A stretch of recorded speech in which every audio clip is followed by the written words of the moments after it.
हाँ बन रही है। हेलो एवरीवन, कैसे हैं आप सभी। आज हम पढ़ने वाले हैं एसिड बेस टाइट्रेशंस, जो कि आपका कंपटीशन पर्पस के लिए बहुत इंपॉर्टेंट है और प्रैक्टिकल्स के लिए तो बहुत ज्यादा इंपॉर्टेंट है। कई बच्चों के प्रैक्टिकल्स हो चुके होंगे, कई बच्चों के प्रैक्टिकल हो रहे होंगे, बहुत सारे बच्चों के तो भी चल रहे हैं। तो this video is very very helpful in your practicals. चले शुरू करते हैं बिना टाइम वेस्ट करे हुए। तो आज पढ़ने वाले हैं हम एसिड बेस टाइट्रेशन, और हमारे कोर्स में जो एसिड बेस टाइट्रेशन टॉपिक है वो है स्ट्रॉन्ग एसिड स्ट्रॉन्ग बेस का। तो आपसे पूछा जाएगा कि strong acid strong base titration में सारी कहानी। कैसे कैसे क्वेश्चन पूछते हैं और कैसे कैसे हम प्रोसीड करते हैं, चीजों को समझते हैं, वो देखिए। इससे पहले हम आपको करा चुके थे वो एक्सपेरिमेंट एसिड बेस टाइट्रेशन का, है ना बेटा। हमने क्या किया था, हमें मालूम है एसिड और बेस को मिलने के बाद क्या होता है, न्यूट्रलाइजेशन रिएक्शन होती है, और न्यूट्रल होते हैं एसिड और बेस। एक्चुअली एसिड और बेस में 36 का आंकड़ा होता है, मतलब एक दूसरे के कट्टर दुश्मन होते हैं। बिल्कुल छोटी सी वही वाली कहानी पढ़ते हुए चलेंगे जो हमने क्लास 10th में पढ़ी थी। क्या पढ़ी थी, जब हम किसी स्ट्रॉन्ग एसिड को किसी बेस के साथ में रिएक्शन कराते हैं तो क्या बनता है, एक सॉल्ट बनता है और वाटर निकलता है, और ये होता है आयन एक्सचेंज रिएक्शन। इस Na पॉजिटिव है, OH नेगेटिव है, ये प्लस है और ये नेगेटिव है। इसका कैटायन इसके एनायन के साथ जाता है और इसका एनायन इसके कैटायन के साथ जाता है। ये कुछ इस तरीके की न्यूट्रलाइजेशन रिएक्शन होती है, और एक न्यूट्रल पॉइंट आता है जिसको हम बोलते हैं pH 7। उस न्यूट्रल पॉइंट में क्या होता है बेटा, जो H+ आयन कंसंट्रेशन होते हैं वो OH- आयन कंसंट्रेशन के बिल्कुल बराबर होते हैं। तो ये चीजें हम बचपन में पढ़ चुके हैं, इसी चीज को हम आगे प्रोसीड करने वाले हैं। तो H+ आयन कंसंट्रेशन हम कैसे निकालते हैं, पीएच से निकालते हैं। तो कैसे हम पीएच से निकालेंगे, और हमने जो एक्सपेरिमेंट वाली वीडियो करी थी उसको देखेंगे कि हमने किस तरीके से कौन से सब्सटेंस को क्लिनिकल फ्लास्क में लिया था, कौन सोल्यूशन को, और कौन सोल्यूशन को हमने ब्यूरेट में लिया था। और हम इस वीडियो से ये कंक्लूड करेंगे कि हमें कौन सा सोल्यूशन किसमें लेना चाहिए। बच्चे पूछते हैं ना एक्सपेरिमेंट करने से पहले, मैम कोनिकल फ्लास्क में क्या लेंगे, मैम ब्यूरेट में क्या लेंगे। तो आपको खुद ही एनालाइज करना आना चाहिए कि कोनिकल फ्लास्क में हमें क्या लेना चाहिए। देखिए कैसे हम करेंगे, स्ट्रॉन्ग एसिड स्ट्रॉन्ग बेस के हमको इंडिकेटर्स पता होने चाहिए, है ना। जो हमारे मैनमेड और सिंथेटिक इंडिकेटर्स होते हैं वो कौन से होते हैं बेटा, वो होते हैं हमारे पास, पहला इंडिकेटर जो हम लेते हैं वो लेते हैं फिनोफ्थलीन। तो से फिनोफ्थलीन को भी पूछा जाएगा कि फिनोफ्थलीन कैसा इंडिकेटर है, तो आप बोलोगे strong acid strong base indicator.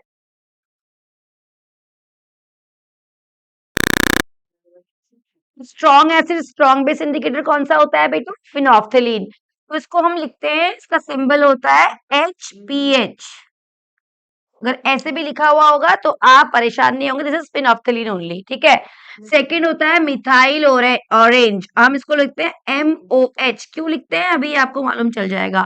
ये हमारा मिथाइल ऑरेंज क्या है, इंडिकेटर। तो दो एसिड बेस सिंथेटिक इंडिकेटर्स जो होते हैं वो कौन कौन से होते हैं, फिनोफ्थलीन एंड मिथाइल ऑरेंज। इससे पहले आपने कैसे नेचुरल इंडिकेटर्स भी पढ़े हुए हैं छोटी क्लासेस में, यानी कि 10th क्लास में आप पढ़ते हो, तो उसका अभी यहाँ पर कोई यूज नहीं है। देखिए मैंने आपको ये बताया हुआ है पहले वीडियोस में, मैंने वहां बताया था कलर ऑफ फिनोफ्थलीन, ये आपको क्या पता होना चाहिए। This is the one of also one question of your practical, ठीक है, वाइवा का। तो फिनोफ्थलीन एज एन इंडिकेटर आप देखिए कैसे है, यहाँ पर हमने किस में लिखा है, बेसिक मीडियम में लिखा है। देखो बेसिक मीडियम में फिनोफ्थलीन कलर हमने एक्सपेरिमेंट किया था तो वहां पे पिंक कलर आया था, ठीक है बेटा। तो बेसिक मीडियम में जो होता है पिंक होता है, मजेंटा डार्क पिंक, वो आपके ऊपर डिपेंड करता है कि आप कितना ज्यादा इंटेंस कलर प्रोड्यूस करना चाहते हो, इट डिपेंड्स ऑन यू, ठीक है। तो अब देखिए बेसिक मीडियम में, एसिडिक मीडियम में कैसा होता है, ये कलरलेस होता है, ठीक है। यहाँ पर एसिडिक मीडियम में ये कलरलेस होता है। तो ये चीज आपको ध्यान रखनी है कि फिनोफ्थलीन का जो कलर होता है वो एसिडिक मीडियम में कलरलेस होता है और बेसिक मीडियम में वो मजेंटा कलर होता है। I have shown you previously in my videos, ठीक है, ध्यान रखें। ऐसे ही मिथाइल ऑरेंज का कलर भी हमें पता होना चाहिए my dear kids. This is my methyl orange indicator, देखिए उसका ओरिजिनल कलर। एसिड में ये रेड होता है बच्चों, ठीक है। और अल्कली में यानी कि बेस में ये कैसा होता है, ऑरेंज कलर, येलो दिखा रखा है, दिस इज लाइक ऑरेंज, ये ऑरेंज कलर होता है बेटा, है ना। और एक और चीज आपको पता होनी चाहिए, इसकी पीएच रेंज, मिथाइल ऑरेंज की जो पीएच रेंज होती है वो अराउंड 4 to 6 पीएच तक होती है। पीएच मतलब जो कलर चेंज करता है, जो रिएक्शन को, आपको पता है ना इंडिकेटर क्यों यूज करते हैं, इंडिकेटर आपकी रिएक्शन की कंप्लीट हुई कि नहीं हुई उसको बताता है। तो रिएक्शन 4 से 5, जब आपके सोल्यूशन मिक्सचर का पीएच 4 से 6 के बीच में होगा तो वो अपना कलर चेंज करता है, जो दिखाई नहीं देता है। स्टार्ट कलर चेंज करना कहाँ पे करता है, 4 पर करता रहता है, 4, 4.1, 4.2, जब पीएच आगे बढ़ता रहेगा तो वहां पे कलर वो चेंज करेगा, बट वो विजिबल नहीं होगा, मतलब ऑब्जर्वर जो उसको देखेगा उसको विजिबल नहीं होगा। It will be clearly visible at 6, है ना। तो कैसे होता है वो अभी पढ़ेंगे अभी हम, ठीक है बेटा। तो ये हो गया। ऐसे फिनोक्सिलिन का हमें, ये देखो हमने किया था, हमने यहाँ पर जब टाइट्रेशन करी थी तो हमने वहां पर क्या रखा था, दिस इज ब्यूरेट, ठीक है, ये ब्यूरेट है, एक सेकेंड, ये वाली। एक तो ब्यूरेट की स्पेलिंग क्या होती है ये भी पूछ लेते हैं, BURETTE, this is the spelling of burette, ये भी पूछ लेते हैं प्रैक्टिकल्स में। और हमने इस पिपेट से इसको लिया था, इसकी स्पेलिंग क्या होती है, PIPETTE, पिपेट, ठीक है। तो हमने पिपेट की स्पेलिंग और ब्यूरेट की स्पेलिंग भी पढ़ ली, ये भी पूछ लेते हैं प्रैक्टिकल्स में। हमने क्या किया था, हमने ये देखो, ये जो हमारी पिपेट है इससे हमने NaOH लिया था, और यहाँ ब्यूरेट में हमने क्या लिया था, प्राइमरी सोल्यूशन। प्राइमरी मतलब जिसका हमें क्या होता है, कंसंट्रेशन नोन होती है, तो हमने जो वहां लिया था प्राइमरी ऑक्सैलिक एसिड लिया था।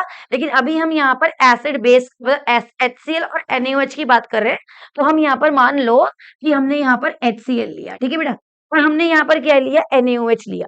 चलो हमने ले लिया, हमने आपको प्रैक्टिकल करा दिया, लेकिन अब आपको खुद पता करना है कि कोनिकल फ्लास्क में पिपेट से बेस लेंगे या एसिड लेंगे, वो किसके ऊपर डिपेंड करेगा, वो इंडिकेटर कांस्टेंट के ऊपर डिपेंड करता है।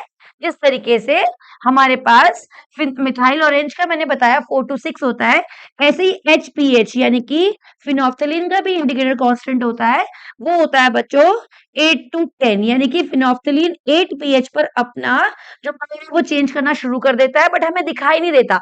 हमें 8 से 8.1, 8.2, 8.3, 8.4 इस तरीके से करेगा, वहां पर हमें कलर चेंज होता हुआ दिखाई नहीं देगा, वो खुद करेगा अंदर रिएक्शन।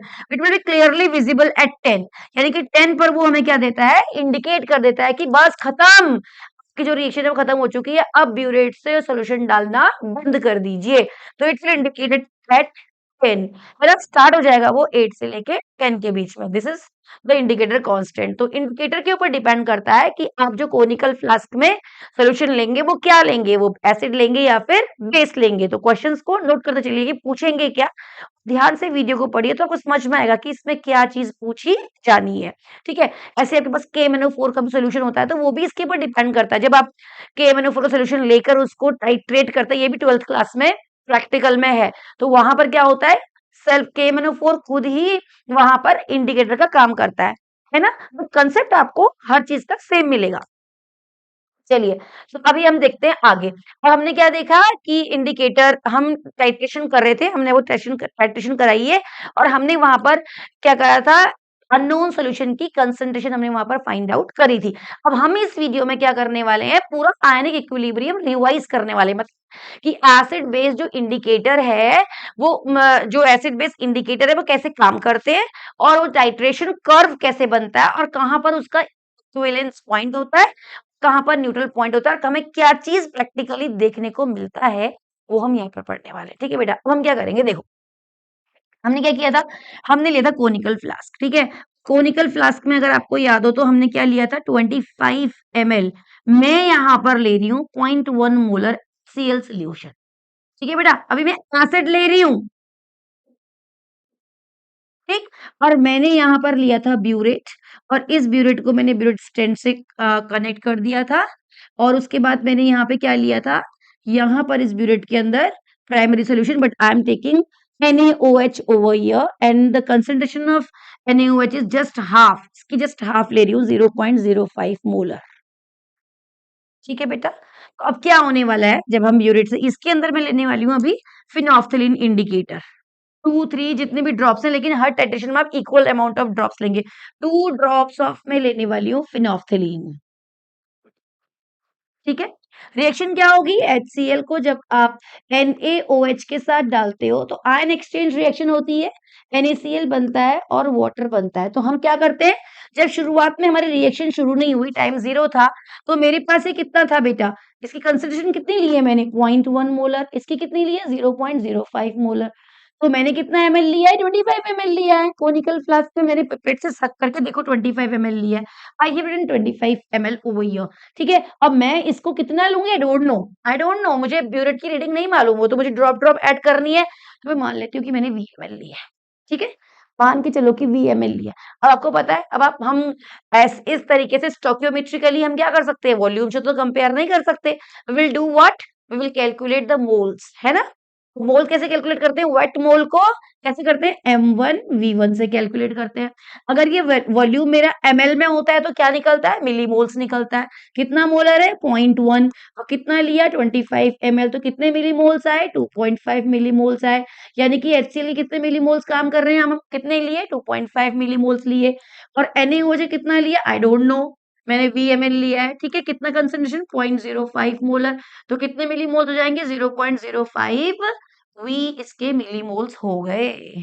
देखिए, एसिड और बेस में बेटा 36 का आंकड़ा होता है, एक दूसरे से बिल्कुल कट्टर दुश्मन होते हैं। तो क्या होगा, अब ये स्टोकियोमेट्री पढ़िए, इस रिएक्शन की पेन चेंज करते हैं। स्टोकियोमेट्री पढ़िए, क्या बोलती है ये रिएक्शन, रीड करो। ये बैलेंस, पहले सबसे पहले रिएक्शन को बैलेंस करो, बैलेंस्ड है ऑलरेडी, तो रिएक्शन को रीड करो। क्या बोलती है रिएक्शन, ये रिएक्शन बोलती है कि अगर आप 1 मोल HCl लेते हो और 1 मोल NaOH लेते हो, तो मैं आपको 1 मोल NaCl और 1 मोल पानी बना के दूंगी, बस इतना ही काम करना है मुझे।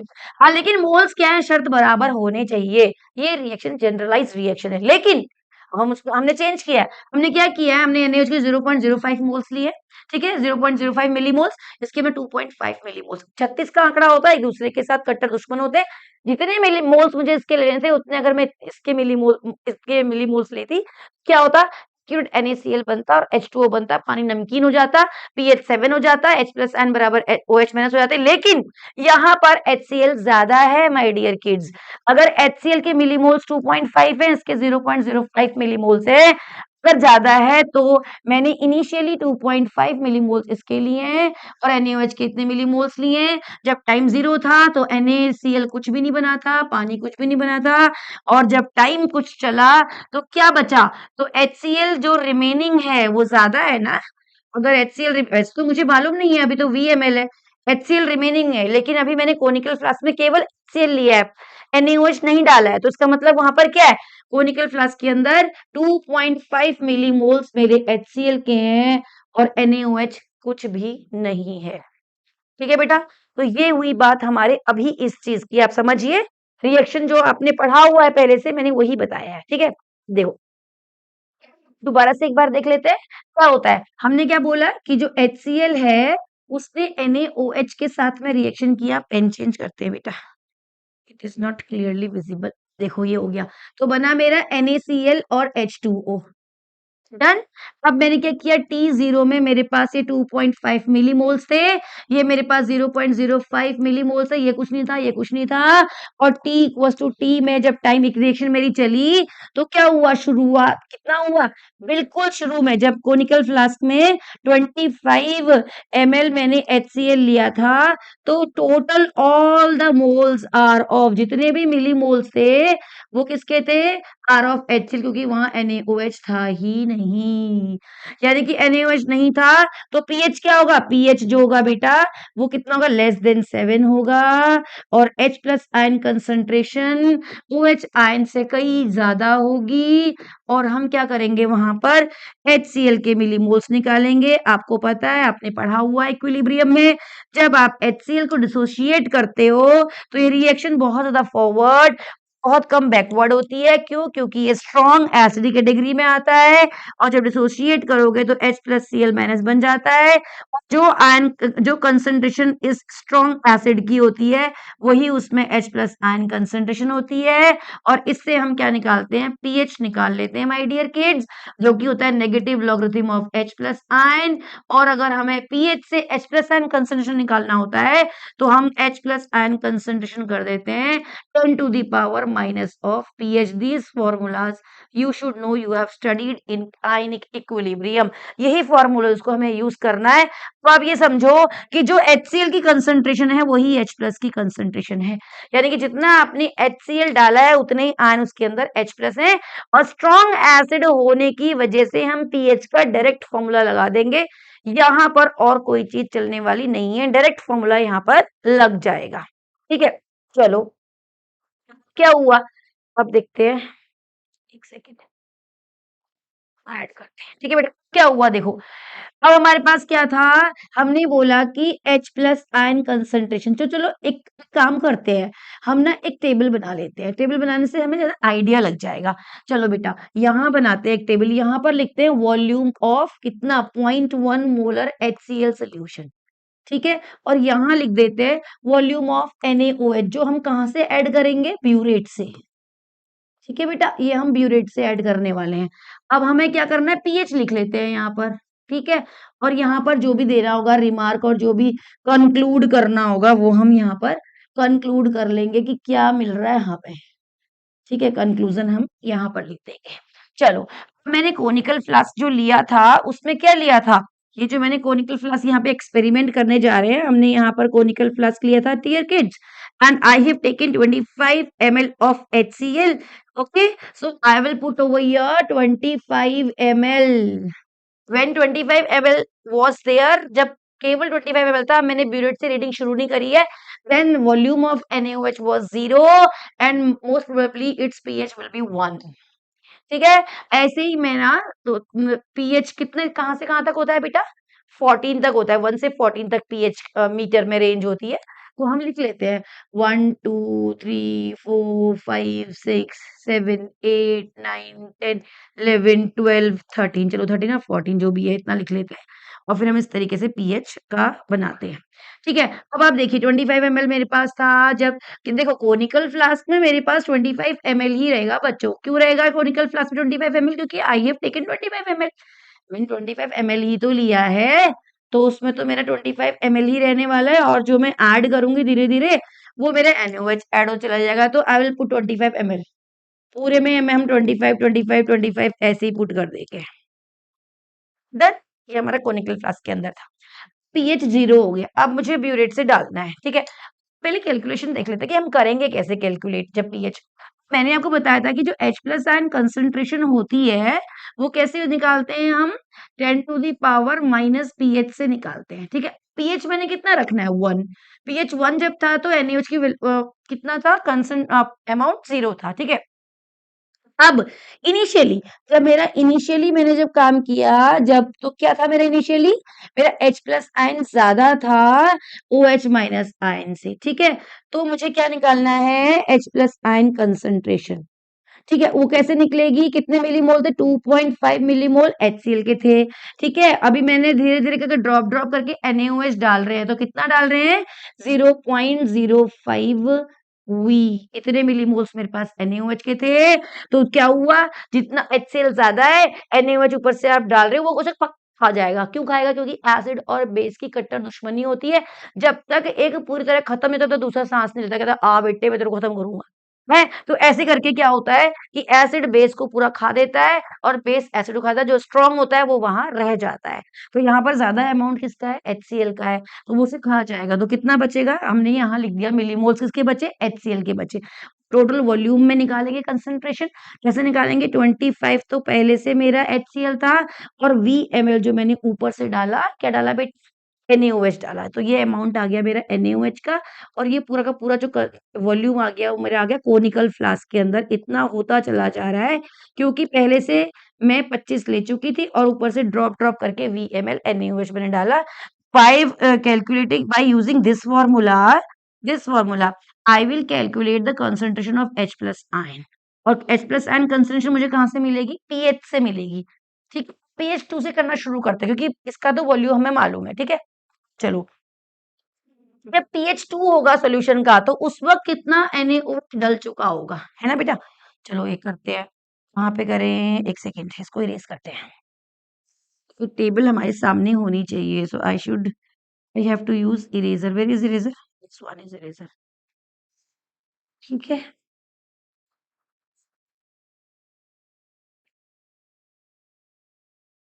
तो ज़रा देखिए बेटा, इसको ना समझना बड़ा ज़रूरी है। इसमें ना हम जब क्लास में करते थे, अपना एक्सपेरिमेंट करते थे अपनी क्लास में, तो हमारी मैडम हमें बहुत ही ढंग से, बहुत ही प्यार से, बहुत ही अच्छे से हमें सिखाती थी।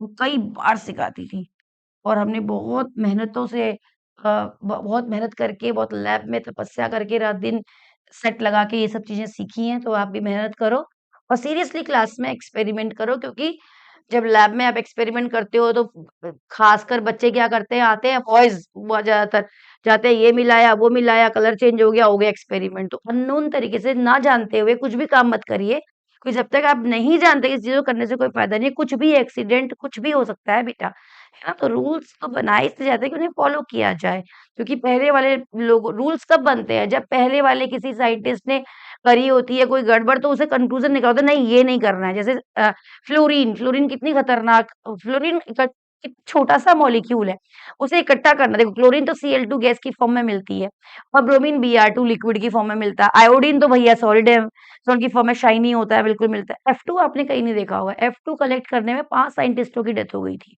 है ना? छठे साइंटिस्ट ने कलेक्ट करने की कोशिश करी थी, वो भी कलेक्ट नहीं कर पाए थे। तो अब किसी माइकल लाल की हिम्मत थी कि F2 कलेक्ट कर सके, फ्लोरीन को। तो क्या हुआ कंक्लूज़न ये निकला अब साइंटिस्टों की हिम्मत नहीं होती पकड़ने की कि फ्लोरीन को इकट्ठा कर लें। क्यों? क्योंकि फ्लोरीन का सादा छोटा मॉलिक्यूल है, अगर बॉन्ड बनेगा तो कितना खतरनाक बॉन्ड बनेगा वो, तो क्या वॉयलेंट रिएक्शन देगा, है ना? तो वहाँ से ब्लास्ट ब्लूस्ट हो जाएगा।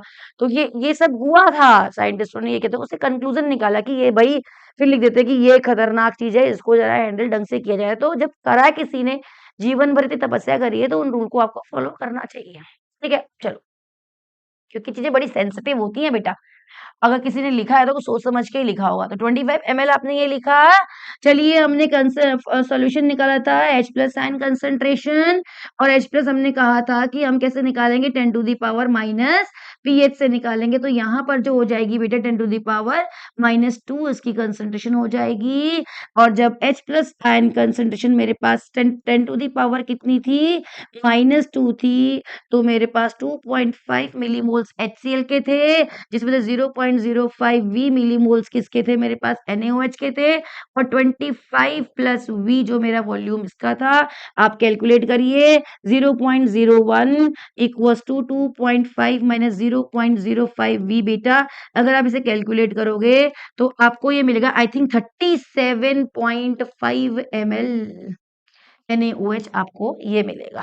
ठीक है? जब आप 37.5 ml NaOH ड्रॉप करके डालोगे, तो उस वक़्त जो सॉल्यूशन का पीएच होगा वो 2 होगा, यानी कि अब वो क्या हो रहा है, धीरे-धीरे बेस होना शुरू हो रहा है, आपकी रिएक्शन चलना शुरू हो रही है। बेस आ रहा है ब्यूरेट में से और एसिड जो नीचे बैठा हुआ है उसे खाता चला जा रहा है। इंडिकेटर उसके अंदर आपने डाला हुआ है 2 ड्रॉप्स। अभी इंडिकेटर कुछ नहीं करेगा, क्योंकि इंडिकेटर का जो कांस्टेंट है वो क्या है आपका से लेके 10 तक है। तो वो 8 से 8 पर वो इंडिकेटर भी बैठा हुआ है आराम से। वो कहेगा आओ, आओ NaOH आओ, मेरा कोई काम नहीं है। जब जिस वक़्त पीएच 8 होना शुरू होगा, तो उस वक़्त क्या होगा, वो इंडिकेटर अपना काम चालू करेगा, शुरू करेगा, अपना कलर चेंज करने की कोशिश करेगा, जो कि हमें 10 तक विज़िबल नहीं होगा। करेक्ट 10 पर वो हमें कलर चेंज विज़िबल होगा। कुछ इस तरीके का यहाँ पे हमें दिखाई देगा चेंज। देखो, ऐसे ही हम पीएच 3 के लिए कैलकुलेशन करेंगे माय डियर किड्स। ठीक है? यहाँ पर आएगा पीएच 3 के लिए क्या करेंगे बेटा, कंसंट्रेशन 10 टू द पावर -3 हो जाएगी। ये कितना हो जाएगा 0.001 हो जाएगा और ये सब वही रहेगा 25 पर भी। और जब आप यहाँ कैलकुलेशन करोगे, तो ये कैलकुलेशन करने के लिए तो मुझे कैलकुलेटर की ज़रूरत पड़ेगी। 1 सेकंड बेटा।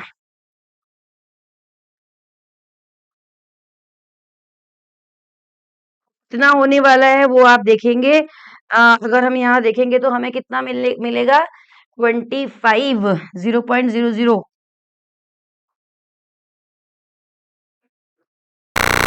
देखिए बेटा, ये जब हम कैलकुलेट करेंगे तो ये मिलेगा, कैलकुलेटर आप यहाँ पर यूज़ कर सकते हो अभी। तो ये हो जाएगा मेरा point 1, 2, 3 0.05 plus 0.01 v 2.5 minus 0.05 v. तो आप वी को इधर ले आइए, 0.01 v plus 0.05 v equals to 2.5 minus 0.025। तो आप कैलकुलेट करोगे तो आई थिंक मेरे हिसाब से ये 48 पॉइंट समथिंग आना चाहिए। कितना आया मेरा 48 पॉइंट, मैंने कैलकुलेटर से किया है, ये आया 48.52। तो अगर आप कैलकुलेट करोगे तो बेटा ये 48.52 आएगा। और अगर फिर तो आप क्या करेंगे, कंसंट्रेशन 10 टू द पावर -4 हो जाएगी। तो देखिए मैंने इसके लिए किया 49.985 आया है, ठीक है। तो यहाँ पे जो आएगा 49.85 आएगा, 49.98 आएगा, देखिए ऐसे बेटा। फिर आप कैलकुलेट करोगे तो 49.985 समथिंग कुछ आएगा, और यहाँ पर जो आएगा 49.9 आएगा, और यहाँ पर जो आएगा एग्जैक्ट 50 आएगा बेटा, जब आप कैलकुलेट करोगे तो 50 ml। तो ये देखिए pH 7 पर क्या आ गया, जब आपके पास कोनिकल फ्लास्क में 25 ml 0.1 मोलर HCl था, तो आपको कितना NaOH यूज करना पड़ा, 50 ml यूज करना पड़ेगा। आप फॉर्मूले से पुट करके देखेंगे वैल्यूज, ठीक है, इतना करना पड़ेगा। क्या हुआ, इसका मतलब यहाँ पर क्या हो गया है, आपका जो एसिड और बेस है वो न्यूट्रल हो गया है डियर किड्स। तो आपका ये न्यूट्रल पॉइंट आ गया। आपको मालूम है ना 7 पर क्या होता है, H plus ion concentration are equal to OH minus ion concentration, ठीक है बेटा, हो चुका है 7 पर। 7 के बाद 8 की बात करते हैं, इरेजर से इरेज करते, कहाँ गया इरेजर, कहाँ गया, ये रहा इरेजर। चलो भैया तुम इरेज हो जाओ। चलो, तो हमारे पास क्या हुआ बेटे, हमने अभी तक कैलकुलेशन करी है H प्लस आयन के लिए, लेकिन 7 पर क्या हुआ, जितने भी H प्लस आयन थे वो OH के बराबर हो गए। H plus ion concentration becomes equal to OH minus ion concentration. जितने भी H प्लस थे वो मेरे OH माइनस के इक्विवेलेंट हो गए माय डियर किड्स। जब ये बराबर हो गए तो क्या हो गया, मेरा pH अभी 7 हो चुका है ना। अब pH 7 के बाद क्या हो गया, जितना एसिड था उतना ही बेस बराबर हो गए, अब ना कोई ज्यादा ना कोई कम। 7 के बाद क्या होगा, बेसिक मीडियम शुरू हो जाएगा। अब HCl और NaOH खत्म हो चुके थे, लेकिन जब आप ड्रॉप ड्रॉप करके ब्यूरेट से डालते रहोगे तो क्या होगा, बेसिक मीडियम शुरू हो जाएगा। इंडिकेटर ने कलर चेंज नहीं किया 7 तक, अब शुरू करेगा कहां पर, 8 पर। 8 पर कैलकुलेशन कैसे करेंगे, अब जैसे ही pH 8 आएगा डियर किड्स, एट pH 8 आपका OH concentration my dear kids will be more than H plus ion concentration. और आपको मालूम है कि pH प्लस POH कितना होता है, 14 होता है। तो हमें यहाँ पर OH आयन कंसंट्रेशन जो हो जाएगी बच्चों, वो क्या है, 8 है। कितना है, pH 8 है, तो कितनी हो जाएगी, 14 माइनस 8 मतलब 10 टू दी पावर माइनस के 6। OH कंसंट्रेशन निकालने के लिए जो फॉर्मूला लगेगा वो लगेगा, कौन बढ़ गया, बेस बढ़ गया, यानी कि 0.05 V तो मेरे पास NaOH था, और 2.5 जो मिलीमोल्स HCl के थे वो अब कम पड़ने शुरू हो जाएंगे, क्योंकि 2.5 HCl 2.5 मोल NaOH को पूरा कंज्यूम कर चुका है 7 pH पे, न्यूट्रल हो चुका था।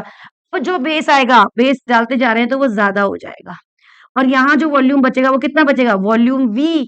तो NaOH का आप डाल रहे हो ऑलरेडी जो 25 ml पहले से ही आपका HCl था। यहां से आप 10 टू दी पावर माइनस 6 के लिए कैलकुलेशन करोगे तो आपको यहाँ पर वॉल्यूम दिखाई देगा NaOH का कितना यूज हुआ। बेटा जब आप यूज करो, जब आप करोगे ना, यहाँ पे कैलकुलेशन में रेड कलर से लिख देती हूँ किसी और कलर से ना, तो आपको डिफरेंस समझ आएगा। देखो यहाँ पर लिखा, तो ये जो आएगा ना बेटा 49.99 समथिंग आएगा, कैलकुलेट करोगे तो क्या माइनर सा चेंज है, हमें पता नहीं चलता, कुछ पता नहीं चल रहा। देखो 40 से 49.99 क्या, कैसे डिफरेंस करेंगे हम। अगला अगर हम 10 माइनस 9 मतलब 14 में से 9 हम सब्ट्रैक्ट करेंगे तो कितना आएगा, 5, है ना। तो 10 माइनस 5 के लिए कैलकुलेशन करेंगे तो वो भी आपको दिखाई देगा 49.98 समथिंग। फिर हम यहाँ पे जाएंगे तो वो हमें दिखाई देगा 49.15 समथिंग 10 में। 10 में भी मैंने कैलकुलेशन कर रखी है, I am writing over here. 10 में कितना आएगा pH, 10 में बेटा ये 50.15 आएगा, ठीक है, 50.15 आएगा, और 11 में आएगा ये 50.51, और अगर आप 12 में कैलकुलेट करोगे तो ये आएगा आपका अराउंड 68.7 समथिंग। और ये तो भैया जाने कितना आ जाएगा, माइनस में बन जाएगा तो इन्फिनिटी आ जाएगा, यहाँ पर बहुत सारा अमाउंट आएगा, पता नहीं कितना डर है ना। तो कुछ इस तरीके से कैलकुलेशन करेंगे। देखिए तो से जो हमने फिनोक्सिलिन इंडिकेटर लिया है उसकी रेंज कितनी है बेटा, 8 से लेकर 10 तक। कितनी है, 8 से लेकर 10 तक। इसका मतलब क्या है, 49.99 ml पर जो का वो इंडिकेटर ने अपना कलर चेंज करना, अपना कलर रंग दिखाना शुरू कर दिया, चेंज करना, लेकिन वो हमें विजिबल नहीं होगा। फिर हम 9 पीएच हम डालते रहेंगे, 49 कितना कम चेंज है, कितना कम है, मतलब माइनर सा चेंज है, इतना तो हम कैलकुलेट नहीं कर पाएंगे ब्यूरेट से। तो ये है, तो यहाँ पर भी हमें दिखाई नहीं देगा। ऐसे 10 पर जैसे 50 ml डालेंगे, 49 पर 50.1 ml डालेगा, तो हमें 10 पीएच दिखाई देगा। और यहाँ पर हमें जो मिलेगा, this will be my end point dear kids. सोचो, हमें क्या करना था, हमें एसिड बेस की रिएक्शन खत्म कहाँ करनी, 7 पर करनी थी। हमें वो पॉइंट कहाँ चाहिए था, 7 पर चाहिए था। हम इस पॉइंट को क्या बोलते हैं, इक्विवेलेंस पॉइंट। ये होता है ना, आपसे पूछते हैं तो ये आप बोलोगे फिनोल्फ्थालीन के साथ में इक्विवेलेंस पॉइंट ये होता है। तो यही पूछते हैं कि इक्विवेलेंस पॉइंट और एंड पॉइंट में क्या डिफरेंस होता है। तो आप बोलोगे इक्विवेलेंस पॉइंट वो पॉइंट होता है जहां पर H प्लस आयन कंसंट्रेशन बिल्कुल ही बराबर OH माइनस के बराबर होती है, H और OH का लेवल बिल्कुल बराबर हो जाता है, उसे हम इक्विवेलेंस पॉइंट बोलते हैं। टाइट्रेशन हम करने के लिए और स्ट्रॉन्ग एसिड स्ट्रॉन्ग बेस के केस में जो इक्विवेलेंस पॉइंट होता है वही न्यूट्रल पॉइंट होता है। हम ढूंढने जाते हैं टाइट्रेशन में करने के लिए इस न्यूट्रल पॉइंट को, जहां पर रिएक्शन पूरी कंप्लीट होती है, लेकिन इंडिकेटर की वजह से, इंडिकेटर के कांस्टेंट की वजह से क्या होता है कि वो जो चेंज होता है, जो एंड पॉइंट होता है, वो हमें एग्जैक्ट 7 पीएच पे ना मिलकर 10 पीएच पर मिलता है ना। तो इसलिए एंड पॉइंट और न्यूट्रल पॉइंट में ये डिफरेंस होता है डियर किड्स। एंड पॉइंट आपको यहाँ दिखाई देता है फिनोल्फ्थालीन के केस में। देखो, अब आप कैसे सजेस्ट करोगे, कैसे आप देखोगे कि आपके पास क्या होना चाहिए, इंडिक मतलब कोनिकल फ्लास्क में हमें क्या लेना है। आप ध्यान से अपने दिमाग को एकाग्रचित्त करो, मतलब कंसंट्रेशन करो, कंसंट्रेट करो कि आपने कोनिकल फ्लास्क में लिया क्या था, और आप रेंज देखो और उनकी किनकी, फिनोल्फ्थालीन और मिथाइल ऑरेंज की रेंज देखो। फिनोल्फ्थालीन और मिथाइल ऑरेंज की रेंज देखो बेटा। फिनोल्फ्थालीन की रेंज क्या थी, क्या थी फिर, एचपीएच की रेंज क्या थी बेटा, हमने जो बताई थी वो बताई थी 8 टू 10। ठीक है, अब आप देखिए 8 टू 10 आना चाहिए था 50 ml पर, आया कहाँ पर हमारे यहाँ पर 15.15 ml पर, मतलब अराउंड 2 लगेगा। 50.2 ml, मतलब इतना डिफरेंस आया हमारे पास, 2 ml, इतने ml का डिफरेंस आ गया है, 0.2 ml का डिफरेंस आ गया। यानी कि हमें आना चाहिए था हमारा यहाँ पर 0.7 पर, और कितने पर मिला हमें, इतने पर मिला। सुनो, हमने कोनिकल फ्लास्क में क्या लिया था, HCl। ठीक है, और पीएच क्या था इसका, हमारा पीएच शुरू हुआ 0 से। ठीक है, 0 से हुआ है वो देखो, फिर 1 पहुंचा है, फिर 2 पहुंचा है, फिर 3 पहुंचा है, फिर 4 पहुंचा है, और हम ब्यूरेट से डाल रहे थे क्या, बेस NaOH। तो जब हमने डाला तो क्या होगा, क्या होगा, पहले हम बेस डालेंगे तो क्या होगा, पहले पीएच कितना था, 1 था, बेस डाली एक ड्रॉप, कितना हुआ, 2 पहुंचा, फिर कुछ डाला कितना पहुंचा, 3 पहुंचा, फिर कुछ डाला कितना पहुंचा, 4 पहुंचा, फिर 5, फिर 6, धीरे धीरे बढ़ेगा, फिर 7, फिर 8, देखो हुआ 8, और वो जाके कहाँ पे, 8 पे जाकर कुछ नहीं होने वाला, कुछ दिखाई नहीं देगा, पे हमें आंसर मिलेगा। हम एक्सपेक्ट कर रहे थे कि वो हमें 50 पे मिले, ठीक है, लेकिन हमें कहाँ मिला, 50.2 पे। 2.2 ml का बहुत बड़ा डिफरेंस बना जाता है केमिस्ट्री में। ठीक है, ये मिला आपको। ठीक है, आप रिवर्स कर दो, रिवर्स कर दो बेटा। इस HCl की जगह पे मैं इरेजर लगाती हूँ, ये देखो, HCl की जगह पे हम कर देते हैं क्या, यहाँ कर देते हैं हम NaOH, और इधर कर देते हैं हम HCl। ठीक है, अब देखो ये कहाँ शुरू होगा, 14 से, फिर 13 से, फिर 12 से। ठीक है, फिर कहाँ पहुंचेगा, 11, और फिर 10, क्या डालेंगे, एक ड्रॉप HCl की ड्रॉप डालो, क्या होगा, पहले NaOH कितना था, जब इन्फिनिटी बहुत सारा NaOH था तो तब 14 था, उसके बाद हमने HCl डाला, कितना पहुंचा, 13, फिर कहाँ पहुंचा, 12, फिर कहाँ पहुंचा, 10, फिर 11, फिर कहाँ पहुंचा, 10, देखो 10, 10 पहुंच गया।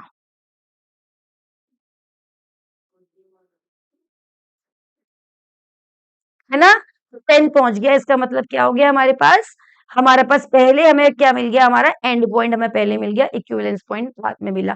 यानी कि यहाँ पे एरर हमें क्या दिखाई देगी, कम दिखाई देगी। क्योंकि बेटा अभी एक और चीज देखो, अब हम इंडिकेटर चेंज करते हैं। देखो अभी हम क्या करते हैं यहाँ पर, इसकी सब कुछ यही लेते हैं, सॉरी, सब कुछ यही लेते हैं, देखो कहाँ गया, यही लेते हैं, चलो ये रहा। ठीक है, अब हम क्या करते हैं यहाँ पर हम मिथाइल ऑरेंज यूज कर लेते हैं, NaOH, चलो लो करते हैं मिथाइल ऑरेंज। ठीक है, अब मिथाइल ऑरेंज की रेंज क्या है, 4 से लेके 6।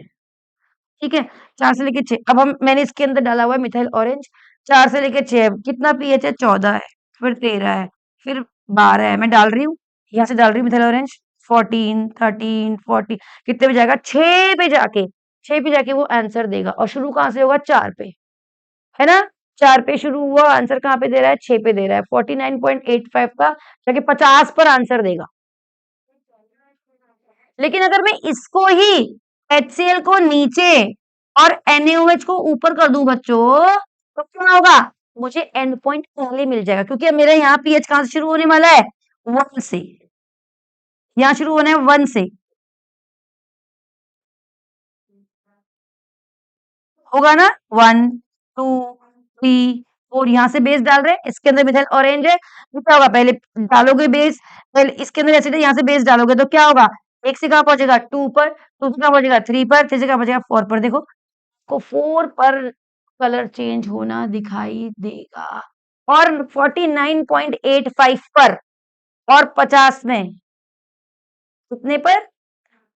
49.85, और इसमें देखो ज्यादा डिफरेंस नहीं है। 49.85 का मतलब है नियर अबाउट 50 ही, और मुझे 50 चाहिए था। तो यहाँ पर एंड पॉइंट में और इक्विवेलेंस पॉइंट में ज्यादा एरर नहीं आई है, तो इसलिए हम कंक्लूड करेंगे वहां पर जब हमसे एग्जामिनर पूछेंगे कि बेटा अगर आप मिथाइल ऑरेंज यूज करोगे तो कोनिकल फ्लास्क में क्या लोगे, तो आप कहना सर मिथाइल ऑरेंज का जो इंडिकेटर कांस्टेंट होता है वो 4 से लेके 10 तक होता है, तो अगर हम उसमें NaOH को HCl को नीचे लें, कोनिकल फ्लास्क में लें, तो ये ज्यादा अच्छा रिजल्ट देगा और ये कम एरर देगा। ठीक है बेटा, तो ये यहाँ पर क्या होगा? एरर कम दिखाई देगी। फिनोफ्थलीन के केस में हमें क्या लेना चाहिए? NaOH कोनिकल फ्लास्क में लेना चाहिए, और प्राइमरी सोल्यूशन मतलब जिसका हमें कंसेंट्रेशन नोन है HCl एसिड को ऊपर लेना चाहिए। इसीलिए हमने अपने एक्सपेरिमेंट में ब्यूरेट में एसिड लिया था और कोनिकल फ्लास्क में NaOH लिया था।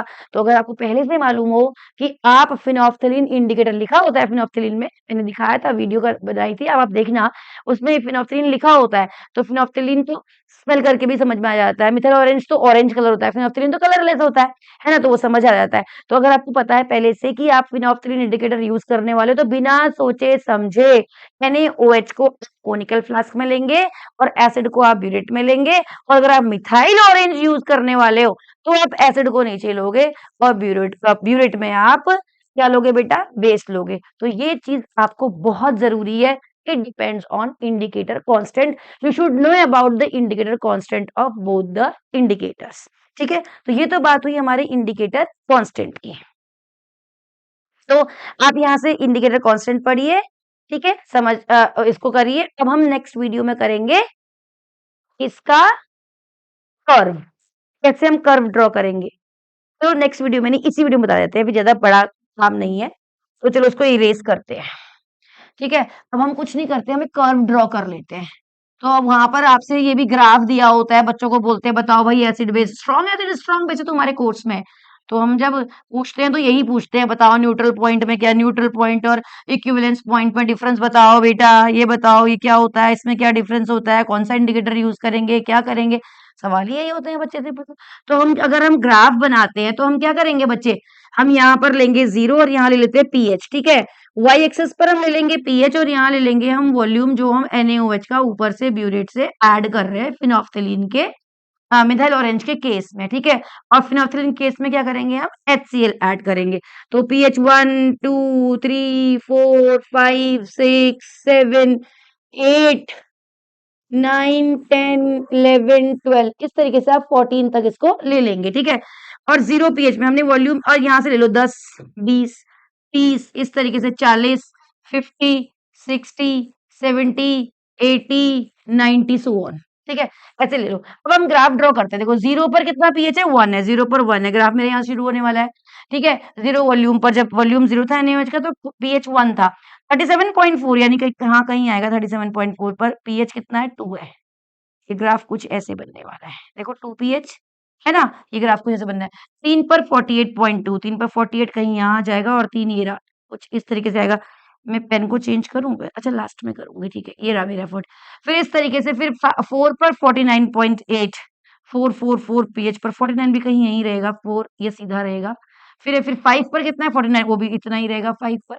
6 पर कितना है? 50, थोड़ा सा आगे थोड़ा हल्का सा टिल्टेड, वो भी कोई फर्क नहीं पड़ता है, सीधा ही रहेगा। और 5 पर कितना है बेटा? 7 पर कितना हो गया? ये भी 50 है, ठीक है? और 8 पर 49.99 ये भी 50 ही समझ लो, ठीक है? क्या डिफरेंस है? 9 पर भी यही है। 10 पर कितना है? 50.1 थोड़ा-सा कर्व बनना कॉनकेव बन जाएगा, इतना इस तरफ आगे बढ़ेगा, ठीक है? अब उसके बाद क्या होगा बेटा? 50 50.5 हो जाएगा नेक्स्ट पीएच पर, ठीक है? फिर तो 68 पहुँच गया ये इधर। कुछ इस तरीके से कर्व हो गया, ये रेंज हो गई आपकी, ये बीच में जो आएगा ये देखो, ये जो बीच में आएगा ये आपका इक्विवेलेंस पॉइंट हो गया, है ना? और ये 10 पर जो आया बेटा, ये आपका हो गया एंड पॉइंट। किसके केस में? जो आपने किया था फिनोल्फ्थालीन के केस में। यहाँ से काम शुरू है, अब इंडिकेटर की रेंज है काम करने की। शुरुआत यहाँ से हो गई, बट वो दिखाएगा कलर चेंज एंड पर। तो कुछ इस तरीके का ग्राफ आपको दिखाई देने वाला है, ये देखो एसिड बेस ग्राफ।